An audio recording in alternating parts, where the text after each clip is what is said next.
요즘 SNS에서 나오는 쇼트 포맷 비디오를 보면 나라별 연애 스타일을 비교하는 비디오들이 있어요. 한 일본 분이 일본에 살고 있는 이탈리아 여성분을 인터뷰를 했어요. 이탈리 남자랑 사귀는 것과 일본 남자랑 사귀는 거의 가장 큰 차이가 뭐냐라고 했더니 어느 날 사귀어주세요 라고 얘기를 해서 깜짝 놀랐다는 거예요.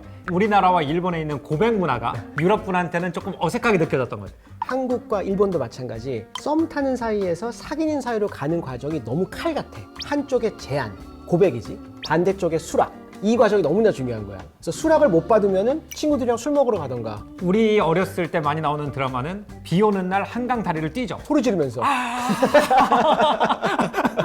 근데 반면에 수락이 성사가 되면은 그날부터 1일이니까 100일, 1주년 이거 축하가 가능한 거야. 근데 내가 이 영상을 보고 재밌었던 건 뭐냐면은 옛날에 봤던 일본 영화들을 보면은 이 고백하는 방식이나 모습이 좀 다른 것 같아요. 우리나라는 썸을 타고 있는 두 사람이 어떤 낭만적인 상황에 딱 처했을 때 야, 오늘부터 1일이다. 근데 일본 미디어를 보면은 남녀가 쌍만 보고 한 1m쯤 떨어져 시골길을 걷는 장면이 항상 있어요. 갑자기 용기를 내면서 편지를 두 손으로 주면서 이렇게 얘기하죠. 다시 와. 아나타가 다시. 그 다음에 총총총총 도망을 가버려요. 그치. 반면에 우리가 미국 영화나 드라마에서 자주 보이는 모습을 보면은 두 남녀가 친해지면서 육체적으로도 가까워지는데 사귀는 건 아니야. 그래서 살짝 애매한 관계로 있다가 한쪽에서 꼭 우리 관계 뭐야? What are we? 반대쪽에서 좀 불편해하기도 하고. 그래서 그 워라위 관계를 잘 넘어가면 연인이 되는 거고 그거를 못 넘어가면 흐지부지 끝나는 거. 이거 되게 많이 나오잖아. 그리고 또 더 재밌는 건 미국은 전통적으로 asking out이라고 그래서 데이트를 한 다음에 그 데이트가 순조롭게 진행이 되면은 육체적인 진도가 나가는 순서로 진행이 됐잖아요. 근데 유럽 전통적으로는 서로 어디 파티 같은 데서 눈이 많아서 육체적 관계가 먼저 맺어지고 그 다음에 사귈지 안 사귈지 결정을 하는 게 보편적이었기 때문에 우리가 가끔씩 인용하는 그 미국과 프랑스 문화를 비교하는 프랑스 틱토커도 미국 친구들이 자꾸 자기한테 물어본대요. 프랑스에서는 몇 번째 데이트 후에 육체적 진도를 빼는 게 보편적이냐? 너네는 잘못된 질문을 하고 있대요. 프랑스에서 진짜 해야 되는 질문은 육체적 진도를 몇 번 뺀 다음에 사귀자는 말이 나와야 되는 거죠. 그래서 오늘 MMM에서는 다양한 나라의 다양한 연애 문화에 대해서 얘기를 해보면 재밌을 것 같아서 그 이야기를 해보려고 하는데 저희가 어쩔 수 없이 좀 연애 안 한 지는 너무 오래된 것 같긴 해. 결혼만 지금 19년 차니까. 양해하고 재미로 들어주시면 감사하겠습니다.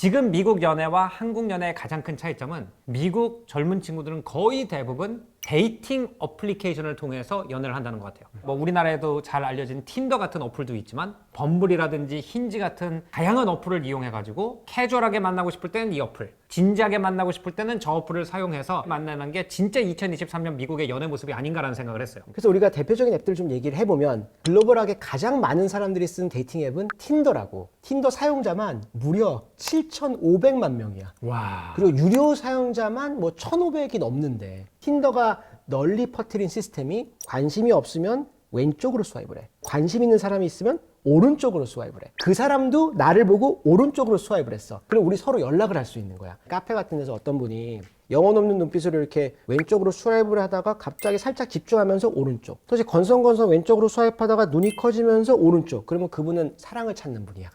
그렇구나. 근데 틴더는 아무래도 조금 캐주얼한 만남을 위한 앱으로 알려져 있기 때문에 틴더를 사용하는 이 사용자층은 조금 어려. 20대들이 더 많이 쓰고. 반면에 틴더 다음으로 유명한 범블이라는 앱은 사용자가 한 1,200~300만 명 정도 돼. 꽤 많은 사람들이 쓰고 있지. 근데 범블의 특징은 뭐냐면은 여성만 먼저 연락을 할 수 있어. 그러니까 남자는 먼저 연락을 못 해. 조금 더 진지한 관계를 원하는 사람들이 많이 쓰는 앱으로 알려져 있는 게 범블이야. 재밌는 게 범블을 만든 사람은 틴더의 공동 창업자 중에 한 명이야. 이분이 나와서 만든 게 범블이고 그러다 보니까 틴더와 범블이 이제 가장 유명한 앱으로 비교가 되고 또 그 다음에 힌지가 있지. 힌지도 역시 진지한 만남을 추구하는 사람들이 많이 쓰는 앱으로 알려져 있어. 그리고 내가 이번에 공부를 하면서 알게 된 재밌는 사실은 자꾸 형수님 보실까봐 자꾸 이게 데이팅 앱마다 얼마나 진지한 관계를 위한 앱이냐 아니면 얼마나 캐주얼한 관계를 위한 앱이냐를 알 수 있는 데이터가 뭐냐면은 내 프로필을 등록할 때 얼마나 많은 정보를 넣냐야. 내가 지금 캐주얼한 만남을 원하면은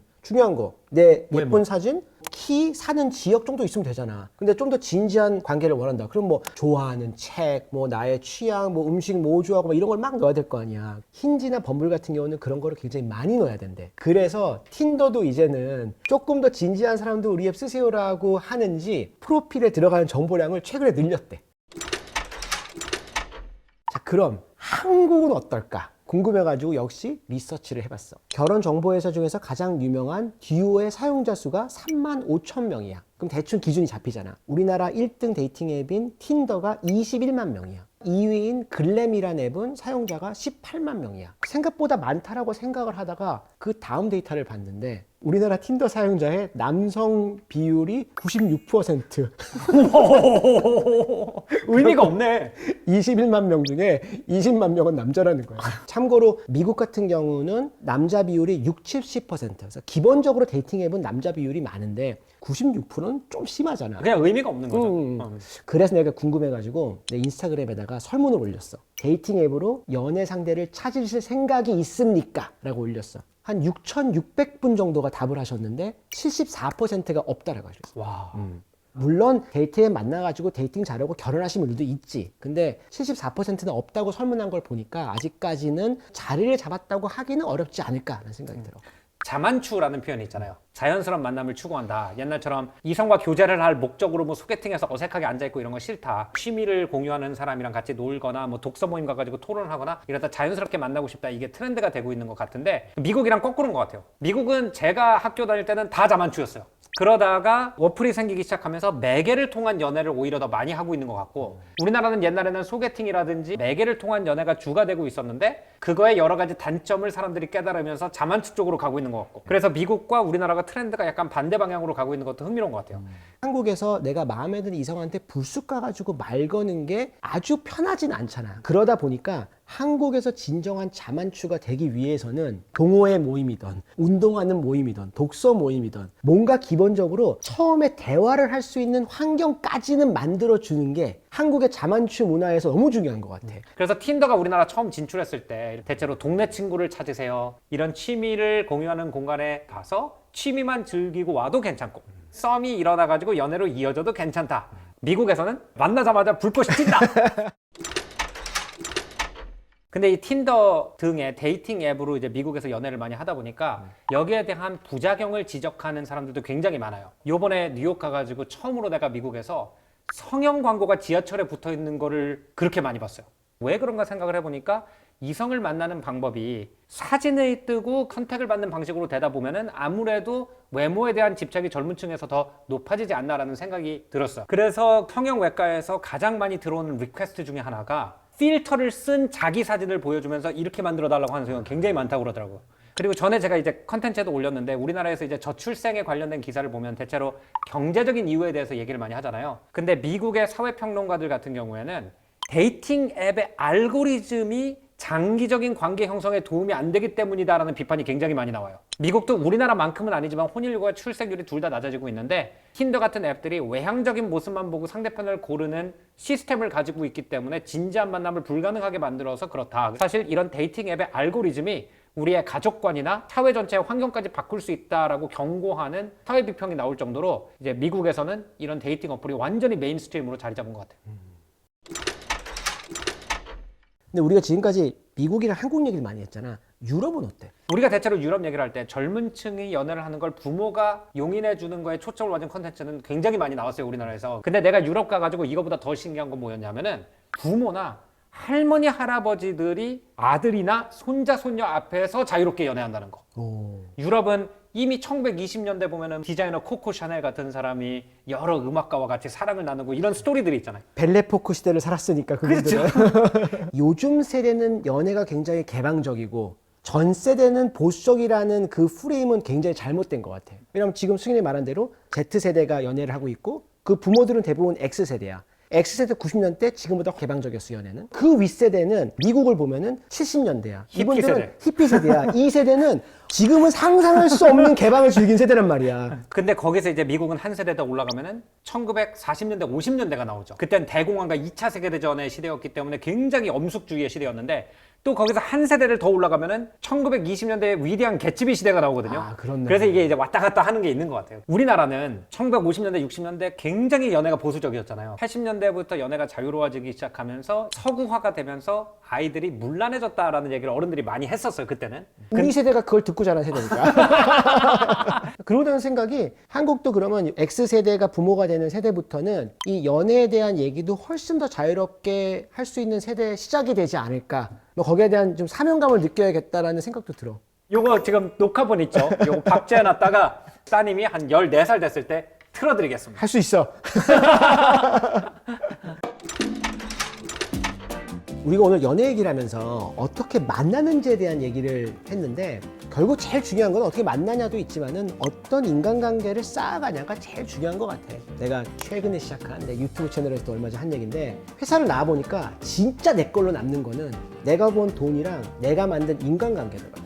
연인이든 친구든 인맥이든 내가 정말 좋은 사람을 만났다고 생각을 하면은 그 사람과 좋은 관계를 만들어가는 거에 집중을 하고 그런 관계가 아닌 인간관계에는 너무 스트레스 받을 필요 없다가 정답이라는 생각이 들어.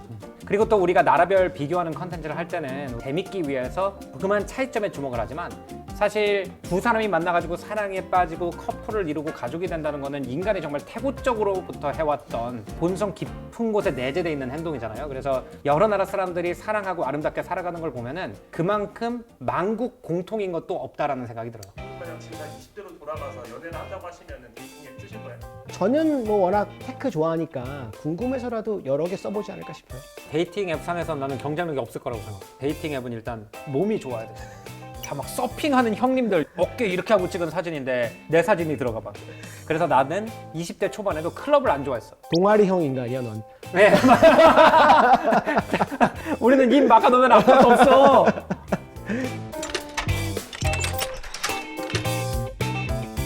오늘 MMM에서는 연애는 못하지만 연애가 항상 궁금한 아저씨들이 여러 나라의 연애 문화에 대해서 특히 데이팅 앱 문화에 대해서 이야기를 해봤습니다. 저희 다음 시간에도 더 재밌는 주제를 다양한 시각으로 찾아오도록 하겠습니다. 감사합니다. 안녕히 계십시오.